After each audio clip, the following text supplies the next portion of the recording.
Coming up, Nestor Cortez throws an immaculate inning and the Dodgers continue to dominate. This is Locked On Now MLB.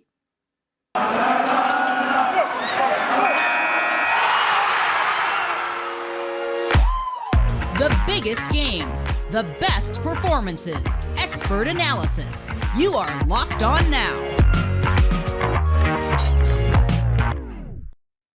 Welcome in. You're listening to Locked On Now MLB, local experts on the biggest stories in baseball. I'm your host, Kaidani Stevens. Thank you for making Locked On Now your first listen every single weekday. We've got our Locked On MLB hosts here to recap a full game, our full day of action from Sunday. And we're going to start off with the Dodgers finishing off a clean sweep in our biggest game. The biggest game. LA took care of business against the Reds on Sunday, thanks in large part to Andrew Heaney, an impressive showing from the free agent addition to LA's roster. Locked On Dodgers details all of the good things postgame. To paraphrase Bunny and Tigra from Latrim, we like the bats that go boom. What's up? It's Jeff from Locked On Dodgers. The Dodgers finished their four-game sweep of the Cincinnati Reds, winning the series finale 9-1 on Sunday afternoon behind a great performance by Andrew Heaney once again and an offensive outburst. Dodgers scoring 7 runs in the fourth inning, 2 more in the eighth inning. No word on how Bunny and Tigra from Latrim felt about Andrew Heaney shoving, but I assume they would have liked it. I know I do. Vince and I are going to have a ton to talk about with Andrew Heaney's second straight start. It answers some questions. We still don't have all the answers, but we do know that the answer to when will Andrew Heaney's first bad game be wasn't Sunday, Easter Sunday, because he was awesome, even better than his first start. The offense came through. Freddie Freeman's first 4-hit game as a Dodger. The only downside, Trey Turner's hitting streak ended at 27 games, but small price to pay for a 6-game winning streak. Dodgers are now 7-2. Vince and I will have so much to say about this whole weekend series on tomorrow morning's Locked On Dodgers, so be sure to check it out. Make it your first listen every day like you do every day. And thanks for listening to Locked On Dodgers. On the other side, it was a weekend to forget for Cincinnati as they were swept by the Dodgers. Locked On Reds is trying to move past that embarrassment and on to San Diego.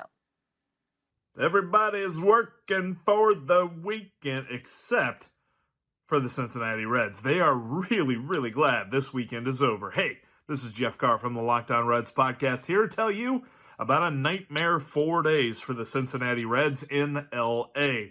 The Dodgers are like the best team on paper or something like that, and they showed it all weekend long as they did whatever they wanted, whether it was hitting, pitching, or even base running as they got a double steal in the fourth inning today against the Redlegs. Just a terrible, terrible weekend for the Cincinnati Reds. Tyler Mahle was destroyed for the second straight start. And sure, Hunter Green looked great on Saturday, but let's be honest, if you're going to pitch really, really well and your lineup's not going to give you any runs, it's not going to matter. You're not going to win. And that's what happened to the Reds. They got shut down on all aspects of the game. Absolutely rough weekend for them, and they're going to have to bounce back in San Diego, starting with Nick Lodolo on Monday. We'll be talking all about it on the Locked On Reds podcast. You make sure you join us.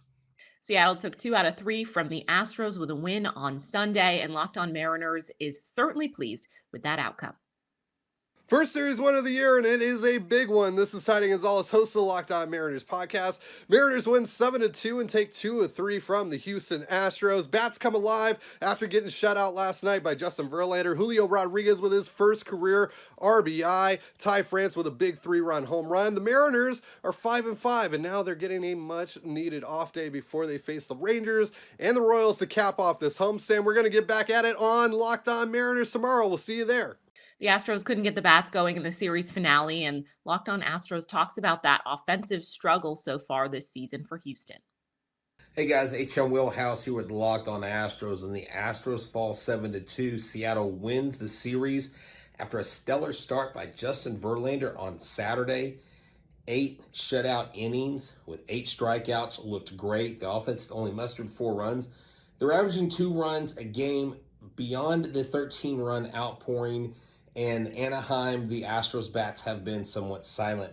A few bright spots on the road trip. Jeremy Pena off to an excellent start of his pro career. 3 hit games this season.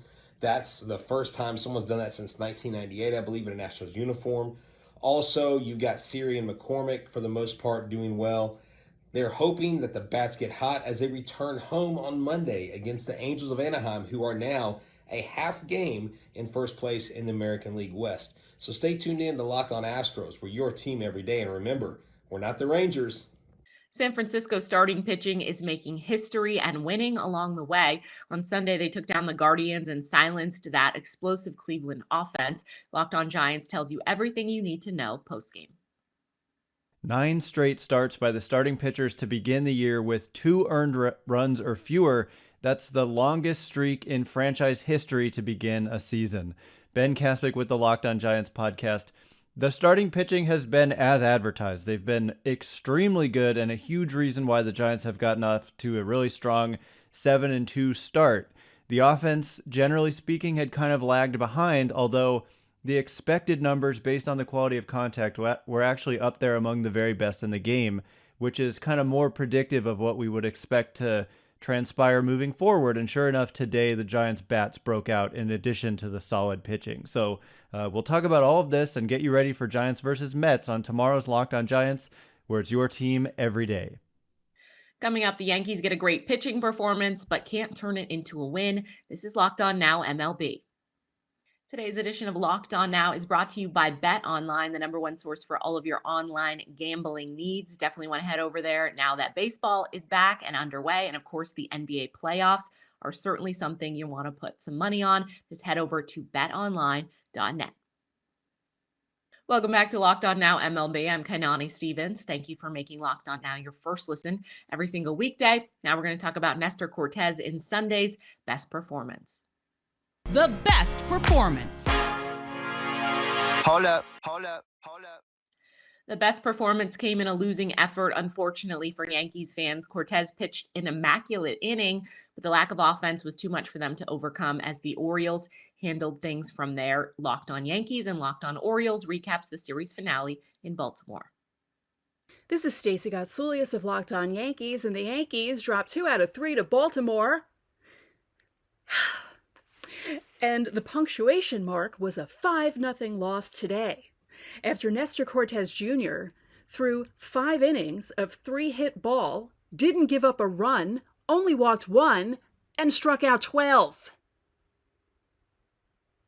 The offense didn't do a thing in support of Nestor Cortes Jr. The game was 0-0 heading into the bottom of the 8th, and then Jonathan Loaisiga had his worst outing of the season, gave up 4 runs. Then Lucas Leckie tried to clean up the mess and gave up a run of his own. Yeah, and then the Yankees came up in the bottom of the 9th and did nothing. And who broke the game open for the Orioles? Rougned Odor. Because of course he did. It's the same old, same old. The more things change, the more things stay the same. Yankees offense can't do anything. I don't understand what's happening. I know we're only 10 games into the season. We shouldn't get upset yet.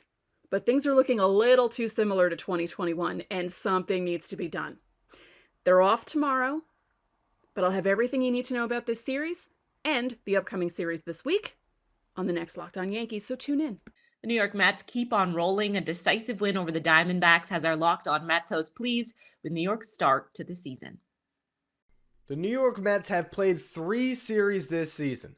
They have won 3 series this season. That's all you can ask for a good baseball team. This is Ryan Finkelstein, the host of Locked On Mets. It was a very convincing 5-0 victory on Sunday. David Peterson continued what has been happening all year for this Mets team. They get great starting pitching. For the year, through 10 games, 2 times through the rotation, a 1.07 ERA from the Mets starting pitchers. Late in the game, you get some good runs. Pete Alonso hits the 2-run homer that ultimately capped off all of the scoring. But this Mets team, top to bottom, finds a way to win ball games. The bullpen even looked great today. Altogether, just another joyous weekend of Mets baseball. This team looking like the clear-cut favorite early on in the National League East. I'll be discussing this game, the game we saw on Saturday, and what lies ahead in a very interesting series between the Mets and the San Francisco Giants this week on tomorrow's edition of Locked On Mets.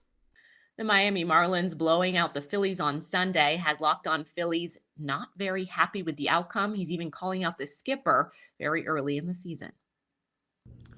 Well, if you thought the Phillies had something going on after their big offensive outbreak last night in Miami, yeah, you were wrong. The Phillies go ahead and they drop another one to the Marlins, 11-3 in this one in the series ender down there in Miami. It's the second straight NL East series loss for the Phillies. The offense was non-existent. Zach Wheeler looked bad on the mound. The bullpen didn't look good. A Miami Marlins team that is frankly, it should not be beating, that roster should not be beating the Phillies 11-3. I'm Connor Thomas, host of Locked On Phillies, and I got one thing to say. Joe Girardi, buddy, you're a little bit on the hot seat. You kind of were coming into the season already with a now very talented roster that should be winning baseball games, and no one fires a manager on April 17th, this early in the season, but there's some questionable decisions, the latest of which Alec Bohm is hitting 700. You have him on the bench today? How are you going to sit a guy that's hitting that well? Find a spot for him in the lineup regardless of the defense. Put him at DH for all I care. This offense is so bad that you need, or slumping so badly, I should say, because they will get better. But right now you need a bump, and you have a guy that's batting 700 that you sit on the bench. It makes no sense, and decisions like that are going to put Joe Girardi firmly in the hot seat if they continue this year. The Rockies split their series with the Cubs after a loss on Sunday. And according to Locked On Rockies, there's a lot of stuff that needs fixing for this team going forward. Rock on Rockies fans, Paul Holden here, host of the Locked On Rockies podcast. Well, it started bad, then it got a little better. The Rockies rally, but ultimately fall short today and split the series with the Cubs, 2-2, 2-2. 6-4 loss today for the Rockies. Plenty of opportunities to come back late, especially in that seventh inning. The two big takeaways, especially from today's game, Austin Gomber simply needs to be better. And I know it's the second start. I know it's early, but we're going to need to lean on Gomber. Gomber is going to need to be good. Gomber is going to need to be potentially great, especially when you consider his role on this team. And also, Brendan Rodgers, unfortunately, still unable to get things going. However, Ryan McMahon hits his first home run of the year. Chris Bryant continues to swing it well. So does Connor Joe. And the bottom of the order is productive as well. An unfortunate series split, but hey, it's a series split, not a series loss. You'll take that. And now it's time to bounce back against the Phillies. Breaking it down all week long right here on Locked On Rockies. The Cardinals dig themselves into a hole against the Brewers, but couldn't quite get out of it and get the win. Locked On Cards recaps everything for you postgame. The offense was too little, too late today. In Milwaukee, the Cardinals fall 6-5 in the series finale. I am Lucas Smith, host of Locked On Cardinals. The Cardinals do earn a split with Milwaukee, winning 2 games of the 4-game set. But as I mentioned, the offense was just too little, too late in their runs. They were able to scratch and claw a little bit in the 8th inning against Devin Williams, which is impressive in and of itself, but unable to climb all the way back, falling by just 1 run, 6-5. The offense also saw a bomb by Albert Pujols today. And a home run by Albert is always fun to see, especially when it was a bomb like that. Offense took some great at-bats in that 8th inning. You have to take the positives there. Dakota Hudson wasn't great in his second start of the season. Jordan Hicks we got to see today as well. He was pretty good. Drew Verhagen was the one that struggled. And ironically enough, it was the defense that kind of cost the Cardinals a couple of runs early in that game. And all in all, the Cardinals just were not able to come together with a formula to find a win. But they were able to find a way to split the series against Milwaukee. So be sure to tune in to the next episode of Locked On Cardinals as I break it all down. That's going to do it for this edition of Locked On Now MLB. Thank you for making Locked On Now your first listen every single weekday. Make sure you check out Locked On MLB and your team's Locked On podcast as well. I'm Kainani Stevens. This has been Locked On Now.